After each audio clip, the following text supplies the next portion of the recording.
ನಮಸ್ತೆ, once again welcome back to my channel. So ಎಲ್ಲ ಕೆಲಸ ಮಾಡಿ ನಾನು ರೆಡಿ ಆಗಿದ್ದೀನಿ. ಒಂದು ಗೃಹ ಪ್ರವೇಶ ಫಂಕ್ಷನ್ಗೆ ಹೋಗಬೇಕಿತ್ತು, ಹಾಗಾಗಿ ರೆಡಿ ಆಗಿದ್ದೀನಿ.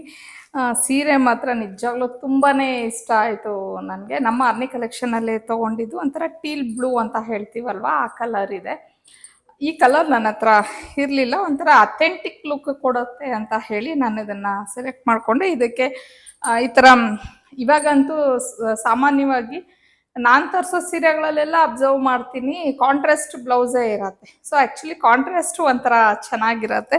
ಸೊ ಹಾಗಾಗಿ ಇದಕ್ಕೆ ಪಿಂಕ್ ಕಲರೇ ಬಂದಿತ್ತು. ಪಿಂಕ್ ಬ್ಲೌಸಸ್ ನನ್ನ ಹತ್ರ ತುಂಬಾ ಇದೆ. ಬಟ್ ಆದರೂ ಇದಕ್ಕೆ ಅಂದ್ಕೊಂಡೆ ಬೇಡ ಸ್ಟಿಚ್ ಮಾಡಿಸೋದು, ಅದೇ ಯಾವುದಾದ್ರೂ ಹಾಕ್ಕೊಳ್ಳೋಣ ಅಂತ ಹೇಳಿ. ಬಟ್ ಇರಲಿ ಅಂತ ಅಂದ್ಬಿಟ್ಟು ಮಾಡಿಸಿದ್ದೀನಿ. ಇದಕ್ಕೇನೋ ನಾನು ಪ್ಯಾಚ್ ವರ್ಕ್ ಮಾಡ್ಸೋಕ್ಕೆ ಹೋಗಲಿಲ್ಲ. ಬಿಕಾಸ್ ನಾನು ನಿಮಗೆಲ್ಲ ಗೊತ್ತೇ ಇರುತ್ತೆ, ನಾನು ಸ್ವಲ್ಪ ಜಾಸ್ತಿ ಮಿಕ್ಸ್ ಮ್ಯಾಚ್ ಮಾಡ್ತಾನೆ ಇರ್ತೀನಿ. ಸೀರೆಗಳಿಗೆ ಬ್ಲೌಸ್ ಬೇರೆದು, ಸೀರೆ ಬೇರೆದು. ಸೊ ಪ್ಯಾಚ್ ವರ್ಕ್ ಏನಾದರೂ ಕೊಡಿಸಿದ್ದೀನಿ ಅಂತಂದರೆ ಬೇರೆ ಸ್ಯಾರೀಸ್ಗೆ ಹಾಕ್ಕೊಳಕ್ಕಾಗಲ್ಲ, ಹಾಗಾಗಿ ನಾನು ಕೊಡಿಸಿಲ್ಲ. ಮತ್ತು ಬುಟಾಸ್ ಇತ್ತಲ್ವ, ಸೊ ವರ್ಕು ಏನೋ ಅವಶ್ಯಕತೆ ಇಲ್ಲ. ಇದು ವಿಸ್ಕೋಸ್ ಸ್ಯಾರಿ ಆಗಿದೆ, ತುಂಬಾ ಚೆನ್ನಾಗಿದೆ. ಉಟ್ಕೊಳ್ಳೋಕ್ಕೂ ಅಷ್ಟೇ ತುಂಬಾ ಈಸಿಯಾಗಿ ನಾವು ಉಟ್ಕೊಬೋದು. ನಮಗೇನೋ ತುಂಬ ಟೈಮ್ ಹಿಡಿಯುತ್ತೆ, ಇಲ್ಲ ಪ್ಲೀಟ್ಸ್ ಕೂತ್ಕೊಳ್ಳಲ್ಲ, ಪಲ್ಲು ಕೂತ್ಕೊಳ್ಳೋ ಆ ಥರ ಎಲ್ಲ ಏನೂ ಇಲ್ಲ. ಚೆನ್ನಾಗಿದೆ. ಇನ್ನಾಗಲೇ ಹೇಳ್ದಂಗೆ ಗೃಹ ಪ್ರವೇಶ ಒಂದು ಫಂಕ್ಷನ್ಗೆ ಹೋಗ್ತಾ ಇರೋದು. ಈ ಫಂಕ್ಷನ್ಗೆ ಹೋಗೋಕ್ಕೆ ಸ್ವಲ್ಪ ಎಕ್ಸೈಟೆಡ್ ಇದ್ದೀನಿ. ಸ್ವಲ್ಪ ಅಂದರೆ ಜಾಸ್ತಿನೇ ಅಂದ್ಕೊಳ್ಳಿ. ಏನಕ್ಕೆ ಅಂದರೆ ನಮ್ಮೂರಿಗೆ ಹೋಗ್ತಾ ಇರೋದು. ನಮ್ಮೂರು ಅಂದರೆ ನಮ್ಮ ತಾಯಿಯವರ ತವ್ರ ಮನೆ. ನಾನು ಅಲ್ಲೇ ಬೆಳೆದಿದ್ದು, ಆಲ್ಮೋಸ್ಟ್ 5 ಇಯರ್ಸ್ ಮಗು ಅಲ್ಲೇ ನಾನು ಬೆಳೆದಿದ್ದು. ಆಮೇಲೆ ಸ್ಕೂಲ್ಗೇನೋ ಹಾಕಬೇಕು ಅಂತ ಹೇಳಿ ಅಮ್ಮ ಬೆಂಗಳೂರಿಗೆ ಕರ್ಕೊಂಡು ಬಂದುಬಿಟ್ರು. ಸೊ ಅದು ನನಗೊಂಥರ ಅಟ್ಯಾಚ್ಮೆಂಟ್ ಆ ಊರು ಅಂತಂದೆ. ಅಜ್ಜಿ ತಾತ ಇದ್ದಿದ್ರೆ ಇನ್ನೂ ಜಾಸ್ತಿ ಎಕ್ಸೈಟ್ಮೆಂಟ್ ಇರೋದೇನೋ. ಅವಾಗೆಲ್ಲ ಕಸಿನ್ಸು ನಾವೆಲ್ಲ ಸೇರ್ತಾ ಇದ್ದಿದ್ದು ಚಿಕ್ಕ ವಯಸ್ಸಲ್ಲಿ. ಊರಹಬ್ಬ, ಜಾತ್ರೆ ಅವೆಲ್ಲ ನೆನಪು ಬರುತ್ತೆ. ಸುಮಾರು ವರ್ಷ ಆಗೋಗಿತ್ತು ನಾನು ಊರಿಗೆ ಹೋಗ್ಬಿಟ್ಟು. ಸೊ ಇವತ್ತು ಹೋಗೋದಕ್ಕೇನೋ ಒಂಥರ ನಮ್ಮೂರನ್ನ ನೋಡ್ತೀನಿ ಅನ್ನೋ ಒಂದು ಇದಿರುತ್ತೆ. ಅಂದರೆ ನಾವು ಎಷ್ಟೇ ದೊಡ್ಡವರಾಗಲಿ, ಎಲ್ಲೇ ಇರಲಿ, ನಮ್ಮದು ರೂಟ್ಸ್ ಅನ್ನೋದು ಇರುತ್ತೆ ನೋಡಿ. ನಾವು ಹುಟ್ಟು ಬೆಳೆದಿರೋ ಅಂಥ ಊರು ಅನ್ನೋದು ನಮಗೇನೋ ಅದೊಂದು ಎಮೋಷನಲ್ಲಿ ಕನೆಕ್ಟ್ ಆಗೋಗ್ಬಿಡತ್ತೆ. ಸೊ ನನಗೂ ಅಷ್ಟೇ ಆ ಊರು ಒಂಥರ ಎಮೋಷನಲ್ಲಿ ಕನೆಕ್ಟ್ ಅಂತಲೇ ಹೇಳ್ಬೋದು. ಅದೇ ಹೇಳೋದ್ನಲ್ಲ ಆಗಲೇ, ನಮ್ಮ ಅಜ್ಜಿ ತಾತ ಇದ್ದಿದ್ರೆ ಇನ್ನೂ ಒಂಥರ ಆ ಫೀಲೇ ಬೇರೆ ಇತ್ತು. ಬಟ್ ಅವರಿಲ್ಲ ಇವಾಗ. ಹಾಗಾಗಿ ಪಾವನಿ ಬರ್ತಾ ಇಲ್ಲ, ನಾನು ಮತ್ತು ಮನೆಯವರು. ಆ್ಯಕ್ಚುಲಿ ಇದು ವೀಕ್ ನನ್ನ ಅವ್ರನ್ನ ಎಷ್ಟು ಕನ್ವಿನ್ಸ್ ಮಾಡಿದ್ದೀನಿ ಅಂದರೆ ಅಷ್ಟು ಕನ್ವಿನ್ಸ್ ಮಾಡೋದಾಯಿತು ನನಗೆ. ಏನಕ್ಕೆ ಅಂದರೆ ನನಗೆ ಆ ಊರಿಗೆ ಹೋಗಬೇಕು. ಬಿಕಾಸ್ ಇಲ್ಲಿಂದ ಸ್ವಲ್ಪ ದೂರನೇ ಇದೆ, ನನಗೆ ಒಬ್ಬಳೇ ಅಂತೂ ಹೋಗ್ಲಿಕ್ಕಾಗಲ್ಲ. ನಿಯರ್ ಬೈ ಆದರೆ ನಾನು ಖಂಡಿತ ಹೆಂಗೋ ಒಬ್ಬಳೇ ಮ್ಯಾನೇಜ್ ಮಾಡ್ಕೊತೀನಿ. ಬಟ್ ಅಷ್ಟು ದೂರ ಹೋಗಬೇಕು ಅಂತಂದರೆ ನನಗೆ ಅವ್ರ ಜೊತೇಲಿ ಇರಲೇಬೇಕಿತ್ತು. ಸೊ ಹಂಗಾಗಿ ಕನ್ವಿನ್ಸ್ ಮಾಡಿ ರಿಕ್ವೆಸ್ಟ್ ಮಾಡಿಕೊಂಡು ಬನ್ನಿ, ತುಂಬ ದಿನ ಆಯ್ತಲ್ವ ನಮ್ಮೂರೆಲ್ಲ ನೋಡ್ಕೊಂಡು ಬರೋಣ ಅಂತ ಅಂದ್ಬಿಟ್ಟು ಹೋಗ್ತಿರೋ ಅಂಥದ್ದು. ಸೊ ಅಲ್ಲೋದ್ರೆ ಖಂಡಿತ ನಾನು ಶೂಟ್ ಮಾಡ್ಕೊತೀನಿ. ಯಾಕಂದರೆ ನನಗೆ ಅಲ್ಲಿ ರಿಸ್ಟ್ರಿಕ್ಷನ್ ಅಂದರೆ ಬೇರೆ ಯಾರು ತೋರಿಸ್ತಿದ್ರು ನಾನು ನಮ್ಮ ಝಾನ್ಸಿ ಬರ್ಬೋದು, ವಾಣಿ ನನಗಿನ್ನೂ ಗೊತ್ತಿಲ್ಲ. ಬಿಕಾಸ್ ವೀಕ್ ಡೇ ಇರೋದ್ರಿಂದ ಅವಳ ಪಾಪ ರಜಾ ಇರುತ್ತೋ ಇಲ್ಲೋ ಗೊತ್ತಿಲ್ಲ ನನಗೆ. ಕಸಿನ್ಸು ಎಲ್ಲ ಬಂದಿರ್ತೀವಿ ಅಲ್ವಾ, ಒಂಥರ ಚೆನ್ನಾಗಿರತ್ತೆ. ಸೊ ಇವತ್ತಿನ ದಿನ ನಿಜವಾಗ್ಲೂ ಶುರು ಆಗ್ತಿದ್ದಂಗೆ ನನಗೆ ಫುಲ್ಲು ಒಂಥರ ಖುಷಿ, ಎಕ್ಸೈಟ್ಮೆಂಟ್ ಇದೆ. ಎಲ್ಲರನ್ನೂ ನೋಡ್ತೀನಿ, ಮಾತಾಡ್ತೀನಿ, ನಮ್ಮೂರನ್ನ ನೋಡ್ತೀನಿ ಅನ್ನೋದು ಜಾಸ್ತಿನೇ ಇದೆ ನನಗೆ. ಸೊ ಹಾಗಾಗಿ ಜಾಸ್ಮಿನ್. ಸೊ ಈಗ ನಮ್ಮ ಜಾಸ್ಮಿನ್ ಬೇರೆ ನಮ್ಮ ಮನೇಲಿ ಇದ್ದಾರೆ, ಮೇಡಮ್. ಅಂದರೆ ಅಮ್ಮನ ಮನೇಲೂ ಎಲ್ಲರೂ ಹೋಗಿದ್ದಾರೆ ಅಲ್ವಾ ಫಂಕ್ಷನ್ಗೆ. ಸೊ ಹಾಗಾಗಿ ಮನೇಲಿ ಯಾರೂ ಇರಲ್ಲ ನೋಡ್ಕೊಳಕ್ಕೆ ಅಂತ, ಪಾವನಿ ಇರ್ತಾಳೆ ಮನೇಲಿ ಅಂದ್ಬಿಟ್ಟು ಇಲ್ಲಿ ಕರ್ಕೊಂಡು ಬಂದು ಬಿಟ್ಟಿದ್ದಾರೆ. ಸೊ ಇರ್ತಾಳೆ ಆರಾಮಾಗಿ. ನಮ್ಮ ಮನೇನೂ ಅವಳಿಗೆ ಚೆನ್ನಾಗಿ ಸೆಟ್ಟಾಗಿ ಹೋಗ್ಬಿಟ್ಟಿದೆ, ಆಟ ಆಡ್ಕೊಂಡಿರ್ತಾಳೆ, ಅದೇನು ತೊಂದರೆ ಇಲ್ಲ. ಓಕೆ, ಇನ್ನು ಎಲ್ಲ ರೆಡಿ ಆಯಿತು. ಈ ಸೀರೆ ಆ್ಯಕ್ಚುಲಿ ಆರ್ನಿ ಕಲೆಕ್ಷನ್ದಾಗಿರೋದ್ರಿಂದ ನನಗೆ ಒಂದು ಶೂಟ್ ಮಾಡ್ಕೊಬೇಕು. ಸ್ಯಾರಿ ಇದನ್ನು ಹಾಕ್ಬಿಡೋಣ ಅಂತ ಅಂದ್ಕೊಂಡಿದ್ದೀನಿ. ಸೊ ಅದನ್ನು ಶೂಟ್ ಮಾಡಿಬಿಟ್ಟು ಆಮೇಲೆ ನಾವು ಫಂಕ್ಷನ್ಗೆ ಹೊರಡೋದು. ಸೊ ಅಲ್ಲಿ ಹೋದ್ಮೇಲೆ ಅಗೇನ್ ನಾನು ವಿಡಿಯೋನ ಕಂಟಿನ್ಯೂ ಮಾಡ್ತೀನಿ. ಆವಾಗ್ಲಿಂದ ನಾನು ನಮ್ಮ ಊರು ಅಂತ ಹೇಳ್ತಿದ್ದೆ. ಸೊ ಫೈನಲಿ ಊರು ಬಂತು. ಹೆಸರೇ ಹೇಳಿಲ್ಲ ನಾನು. ಲಕ್ಕೂರ್ ಅಂತ ಅಂದ್ಬಿಟ್ಟು ಚಿಕ್ಕ ತಿರುಪತಿ ಪಕ್ಕ ಇದೆ, ಅಂದ್ರೆ ಮಾಲೂರು ಆ ಅಲ್ಲಿ ಬರತ್ತೆ ಇದು ಊರು. ಇದು ಬಂದು ಅಮ್ಮನ ತವ್ರ ಮನೆ ಆಗತ್ತೆ, ಅಂದ್ರೆ ಅಮ್ಮ ಹುಟ್ಟು ಬೆಳೆದಿದ್ದೆಲ್ಲ ಇಲ್ಲೇನೆ. ಸೊ ನಾನು ಒಂದು 5 ವರ್ಷದವರೆಗೂ ಇಲ್ಲೇನೆ ಇದ್ದೆ. ಅಂದ್ರೆ ಚಿಕ್ಕ ಮಗುಲಿ ಅಮ್ಮ ಇಲ್ಲಿ ಬಿಟ್ಟಿದ್ರು ನನ್ನ. ಆಮೇಲೆ ಸ್ಕೂಲ್ಗೆ ಹಾಕಬೇಕು ಅಂತ ಹೇಳಿ ಮತ್ತೆ ಬೆಂಗಳೂರಿಗೆ ಕರ್ಕೊಂಡು ಹೋಗಿದ್ದು. ಸೊ ಒಂದು ಚೈಲ್ಡ್ಹುಡ್ ಮೆಮೊರೀಸ್ ಎಲ್ಲ ತುಂಬಾನೇ ಇದೆ ನನಗೆ ಇಲ್ಲಿ. ಮತ್ತೆ ನಾನು ಮತ್ತೆ ನನ್ನ ಕಝಿನ್ ಅಂತಂದ್ರೆ ನಮ್ಮ ಅತ್ತಿಗೆ ಅವ್ರ ಅಕ್ಕ, ಅವಳು ನಾನು ಒಟ್ಟಿಗೆ ಬೆಳೆದ್ವಿ. ಅಂದ್ರೆ ಅಜ್ಜಿ ತಾತ ಮಾವಂದಿರು ಮತ್ತೆ ನಮ್ಮ ಆಂಟಿದಿರು ಎಲ್ಲಾರು ಇದ್ರು ಅಲ್ವಾ.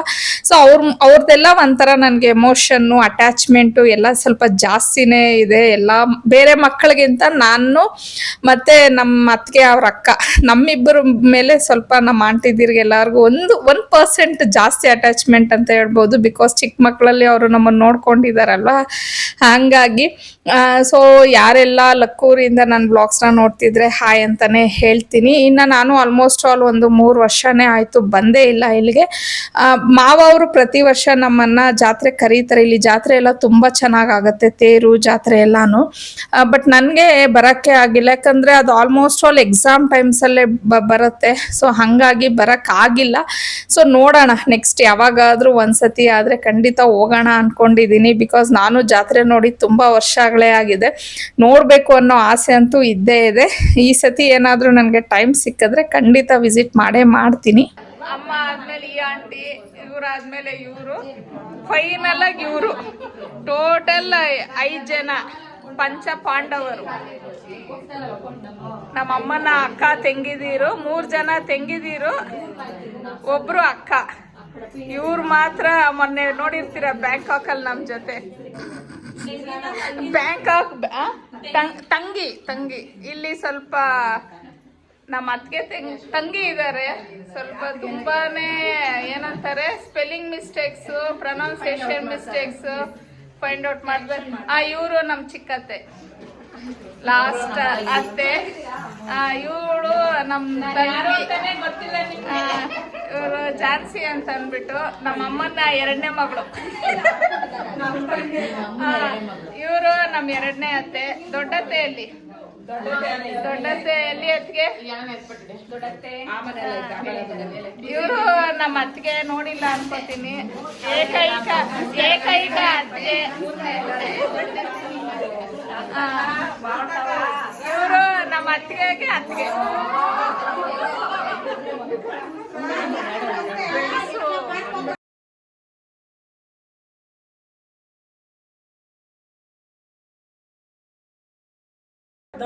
ಇವರು ನಮ್ಮ ದೊಡ್ಡತ್ತೆ, ಈ ಮನೆ ಓನರು. ಈ ಮನೆ ಓನರ್ ಇವರೇ. ಸೊ ನೋಡಿ ಟೋಟಲ್ 8 ಜನ. ಇವರು ದೊಡ್ಡತ್ತೆ, ಅವರಾದ್ಮೇಲೆ ಇವರು ಬರ್ತಾರೆ. ಆಮೇಲೆ ನಮ್ಮ ದೊಡ್ಡಮ್ಮ, ನಮ್ಮಮ್ಮ, ಮತ್ತೆ ಇವರು 3 ಜನ ಆಂಟಿದಿರು. ಇಲ್ಲ, ಇವ್ರಿಗಿಂತ ಮುಂಚೆ ಇವರು ಅಂದ್ರೆ ನಮ್ಮ ಮಾವ, ಆದ್ಮೇಲೆ ಇವ ಆಂಟಿ ಲಾಸ್ಟ್ ಎಲ್ಲಾರ್ಗಿಂತ.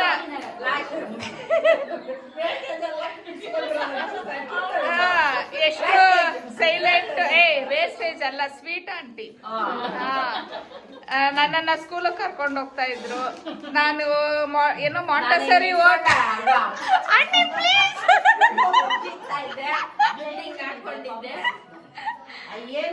ನಾನು ಮಾಂಟೆಸರಿ ಓದ್ಬೇಕಾದ್ರೆ ನಮ್ಮ ಆಂಟಿ 10th ಸ್ಟ್ಯಾಂಡರ್ಡು. ಪಾಪ ಅವರು ಸ್ಕೂಲ್ಗೆ ಹೋಗ್ಬೇಕಾದ್ರೆ ನನ್ನ ಕರ್ಕೊಂಡೋಗೋರು, ಟಾರ್ಚರ್ ಕೊಡ್ತಾ ಇದ್ದೆ.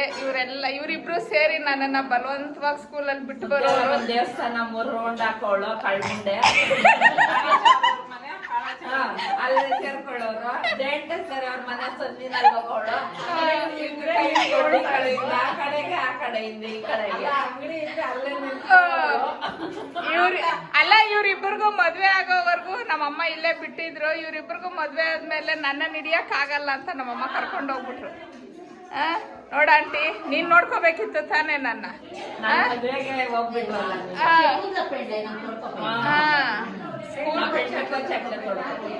ಸ್ಕೂಲ್ಗೆ ಹಾಕ್ಬೇಕು ಅಂತ ಕರ್ಕೊಂಡು ಹೋಗ್ಬಿಟ್ರು.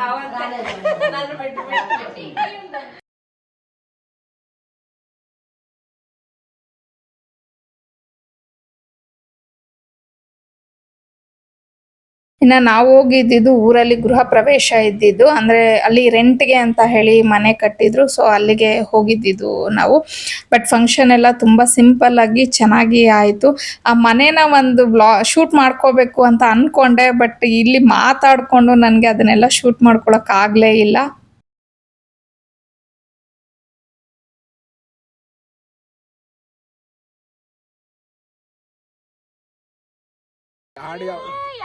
చెప్పలేదా మ్యాటర్ నువ్వు ఫ్యాన్ బేస్ ನನ್ನ ತಮ್ಮನ ಯಾರಾದ್ರೂ ಕಿಡ್ನಾಪ್ ಮಾಡೋದು ಒಂದು ಅರ್ಧ kg ಗೋಲ್ಡ್ ಸಿಗುತ್ತೆ. ಎಲ್ಲ ರೋಲ್ ಗೋಲ್ಡ್ ಅಮ್ಮ, ಯಾವ್ದು ಗೋಲ್ಡ್ ಅಲ್ಲ. ಓ ಹೇಳಿ, ಜೋರಾಗಿ ಹೇಳಿ. ಪುಷ್ಪ ಅವರು ಗೆಸ್ಟ್ ಆಗಿ ಬಂದಿದ್ದಾರೆ, ಬಂದು ಬ್ಲಾಗ್ ಮಾಡ್ಕೊಂತ ಇದ್ದಾರೆ. ಸಪೋರ್ಟ್ ಮಾಡಿ, ಲೈಕ್ಸ್ ಮಾಡಿ, ಸಪೋರ್ಟ್ ಮಾಡಿ. ಪ್ರಮೋಷನ್ ಮಾಡ್ಕೊಡ್ತಾ ಇದೀವಿ ನಾವು. ಈ ಸೀರೆ ಅವರ ಅಂಗಡಿಯಲ್ಲೇ ತಗೊಂಡಿದ್ದು, ಇದೇನು ಅವರೇ ಮಾಡಿಸ್ಕೊಟ್ಟಿದ್ದು. ಇಲ್ಲ ಆಮೇಲೆ ಯಾರು ಈ ಸೀರೆನ್ ಕೇಳಬೇಡಿ, ನಮ್ಮ ಶಾಪಲ್ಲ.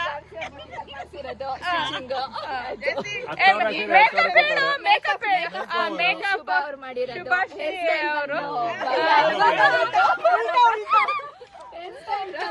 ಅವ್ರು ಮಾಡಿರೋದು.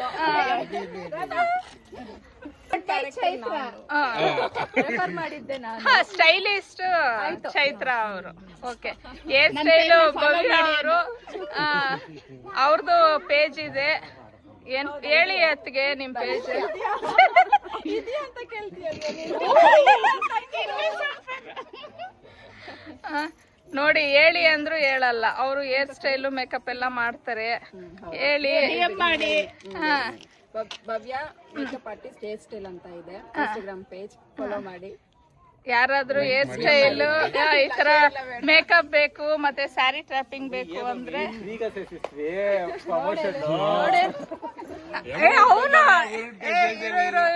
ರೇಪಿಂಗ್ ನಾನೇ ಮಾಡ್ಕೊಂಡಿದ್ದು. ನನ್ಗೊಂದು ಕಾಂಪ್ಲಿಮೆಂಟ್. ಫ್ರೀ ಆಗಿ ಏನು ಪ್ರಮೋಷನ್ ಮಾಡ್ತಾ ಇಲ್ಲ. ನಮ್ಮ ಅಣ್ಣ ಆಮೇಲೆ ನೋಡ್ಕೊಂಡು ತೆಂಗಿಗೆ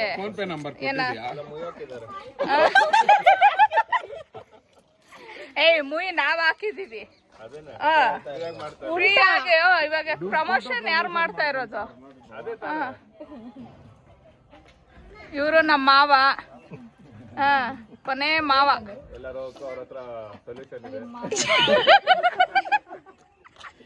ಎಲ್ಲರೂ ಸೇರಿ ಕಸಿನ್ಸ್ ಎಲ್ಲ ಮಾತಾಡ್ಕೊಂಡಿದ್ರೆ ನಿಜವಾಗ್ಲೂ ಟೈಮ್ ಹೋಗೋದೇ ಗೊತ್ತಾಗಲ್ಲ.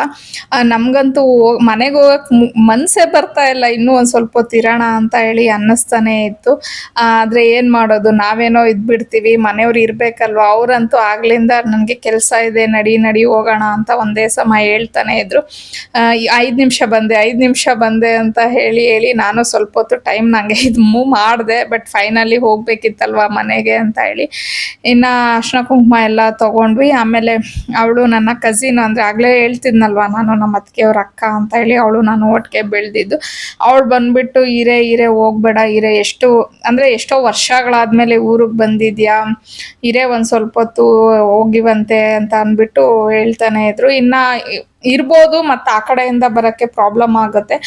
ಅಣ್ಣ ಜೊತೆ ಬರೋಣ ಅಂತ ಹೇಳಿ ಫಸ್ಟ್ 1 ಸೆಕೆಂಡ್ ಯೋಚನೆ ಮಾಡಿದೆ. ಬಟ್ ಅಣ್ಣ ಅವ್ರ ಕಾರಲ್ಲೂ ಸೀಟ್ ಕಂಪ್ಲೀಟಾಗಿ ಫಿಲ್ ಆಗಿತ್ತು. ಅಂದರೆ ಅವರೆಲ್ಲ ಬರಬೇಕು ಅಲ್ವಾ, ಜಾಗ ಇರೋದಿಲ್ಲ. ಹಾಗಾಗಿ ಬೆಟರ್ ನಮ್ಮ ಮನೆಯವ್ರ ಜೊತೆ ಹೋಗೋದೆ ಅಂತ ಹೇಳಿ ಯೋಚನೆ ಮಾಡಿಕೊಂಡು, ಇಲ್ಲ ಇನ್ನೊಂದ್ಸತಿ ಯಾವಾಗಾದರೂ ಪ್ಲ್ಯಾನ್ ಮಾಡಿ ಎಲ್ಲ ಕಸಿನ್ಸು ಮೀಟಪ್ ಆಗೋಣ ಅಂತ ಅಂದ್ಕೊಂಡು ಹೇಳಿಬಿಟ್ಟು ಬಂದ್ವಿ. ಬಟ್ ಎಲ್ಲೋ ಒಂದು ಕಡೆ ಊರನ್ನು ದಾಟಿ ಬರುವಾಗ ಮನಸ್ಸಿಲ್ಲ, ಇನ್ನೂ ನನಗೆ ಅಲ್ಲೇ ಇತ್ತು. ಅಂದರೆ ನಾವು ಎಲ್ಲೇ ಇರಲಿ ಏನೇ ಇರಲಿ, ನಮಗೆ ನಾವು ಹುಟ್ಟು ಬೆಳೆದಂಥ ಊರು ಅನ್ನೋದು ಇರುತ್ತೆ ನೋಡಿ. ಅದೇನೋ ಒಂಥರ ನಾನು ಬಿಗಿನಿಂಗಿಂದನೂ ಹೇಳ್ತಾನೆ ಇದ್ದೀನಿ, ಅದೊಂದು ಎಮೋಷನಲ್ ಟಚ್ ಅಂತಲೇ ಹೇಳ್ಬೋದು. ಸೊ ಫೈನಲ್ ಆಗಿ ಮನೆಗೆ ಬಂದ್ವಿ. ಇನ್ನು ಬಂದಮೇಲೆ ನಾನು ಮೊನ್ನೆ ಒಂದು ಮಿನಿ ವ್ಲಾಗ್ನ ಹಾಕಿದಾಗ ಧನಿಯಾ ಪುಡಿ ರೆಸಿಪಿನ ಕೇಳ್ತಾಯಿದ್ರು. ಬಟ್ ನಾನು ಶೂಟ್ ಮಾಡಿದ್ದೆ ಲಾಂಗ್ ವಿಡಿಯೋಗೆ ಹಾಕೋಣ ಅಂತೇಳಿ, ಅದು ಹಾಕೇ ಇರಲಿಲ್ಲ. ಸರಿ, ಸುಮಾರು ಜನ ನನಗೆ ಕಮೆಂಟಲ್ಲಿ ಕೇಳ್ತಾಯಿದ್ರಿ, ನೀವು ಯಾವ ರೀತಿ ಧನಿಯಾ ಪುಡಿ ಮಾಡ್ತೀರಾ ಅಂತ ಅಂದ್ಬಿಟ್ಟು ತೋರಿಸಿ ಅಂದ್ಬಿಟ್ಟು. ಸರಿ, ಆ ವಿಡಿಯೋ ಕ್ಲಿಪ್ಪಿಂಗ್ ಇತ್ತಲ್ವಾ ಅಂತ ಅಂದ್ಬಿಟ್ಟು ಇದಕ್ಕೇನೆ ಆ್ಯಡ್ ಮಾಡ್ತಾ ಇದ್ದೀನಿ. ನಾನು ಸುಮಾರು ಒಂದು 2 kg ಅಷ್ಟು ಧನಿಯಾನ ತರಿಸಿದ್ದೆ. ಅಂದರೆ ನಮ್ಮ ಮನೇಲಿ ಸ್ವಲ್ಪ ಧನಿಯಾ ಪುಡಿ ಬೇಗ ಖಾಲಿ ಆಗೋಗ್ಬಿಡತ್ತೆ. ಅಂದರೆ ಪಲ್ಯಗಳಿಗೆ ನೀವು ನೋಡಿರ್ತೀರ ನೋಡ್ತೀರಾ ನನ್ನ ಒಂದು ವ್ಲಾಗ್ಸಲ್ಲಿ ನಾನು ರೆಸಿಪೀಸು ಆಲ್ಮೋಸ್ಟ್ ಆಲ್ ಆ ಥರದ್ದೇ ಶೇರ್ ಮಾಡ್ತಿರ್ತೀನಿ.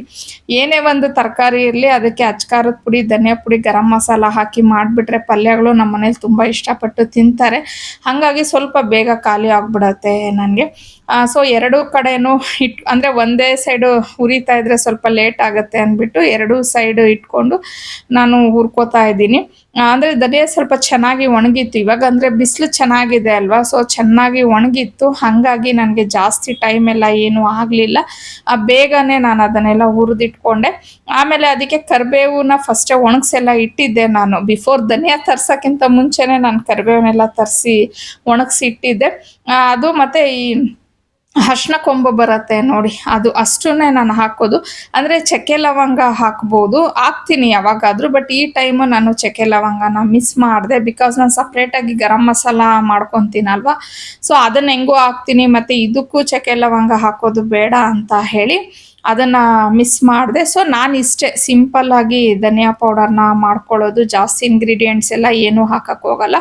ಇನ್ನು ಅಚ್ಕಾರದ ಪುಡಿ ಅಂತ ಹೇಳಿ ಮಾಡ್ಕೊತೀನಲ್ವ, ಅದಕ್ಕೆ ಬರೀ ಮೆಣಸಿನ್ಕಾಯಿನ ಹಾಕಿ ಮಾಡ್ಕೊತೀನಿ. ಇನ್ನೊಂದು ಸಾಂಬಾರು ಪುಡಿ ಅಂತ ಹೇಳಿ ಮಾಡ್ಕೊತೀವಿ. ಅದು ಬಂದು ಅದೇ ಬೇಳೆ ಸಾಂಬಾರು ಮತ್ತು ಹುಳಿ ಸಾರು ಆ ಥರ ಏನಾದರೂ ಮಾಡೋದಕ್ಕೆ ಆ ಪೌಡರ್ನ ಯೂಸ್ ಮಾಡ್ಕೊತೀನಿ ನಾನು. ಇನ್ನು ಇದನ್ನು ಮಿಲ್ ಮಾಡಿಸ್ಕೊಂಡು ಬಂದು ಆಮೇಲೆ ನಾನು ಅದನ್ನು ಜರಡಿ ಎಲ್ಲ ಮಾಡಿಟ್ಕೊಂಡ್ರೆ ಧನಿಯಾ ಪುಡಿ ಅನ್ನೋದು ರೆಡಿ ಆಗುತ್ತೆ. ನನಗೆ ಸುಮಾರು ಒಂದು 6-7 ತಿಂಗಳು ಇನ್ನು ಯೋಚನೆ ಇರಲ್ಲ. ಸೊ ಇಷ್ಟು ಹೇಳ್ತಾ ಇವತ್ತಿನ ವ್ಲಾಗ್ನ ಇಲ್ಲಿಗೆ ಎಂಡ್ ಮಾಡ್ತಾ ಇದ್ದೀನಿ. ಐ ಹೋಪ್ ನಿಮಗೆ ವ್ಲಾಗ್ ಇಷ್ಟ ಆಗಿರುತ್ತೆ ಅನ್ಕೋತೀನಿ. ಇಷ್ಟ ಆಗಿದ್ರೆ ಪ್ಲೀಸ್ ಲೈಕ್ ಮಾಡಿ, ಶೇರ್ ಮಾಡಿ, ಕಮೆಂಟ್ ಮಾಡಿ. ಹಾಗೆ ಸಬ್ಸ್ಕ್ರೈಬ್ ಮಾಡ್ದಿರಾ ನೋಡ್ತಿದ್ರೆ ಪ್ಲೀಸ್ ಸಬ್ಸ್ಕ್ರೈಬ್ ಮಾಡ್ಕೊಂಡು ನೋಡಿ ಅಂತ ಹೇಳ್ತಾ ಮತ್ತೊಂದು ವ್ಲಾಗಲ್ಲಿ ಭೇಟಿ ಆಗೋಣ. ಅಲ್ಲಿವರೆಗೂ ಬಾಯ್, ಸಿ ಯು.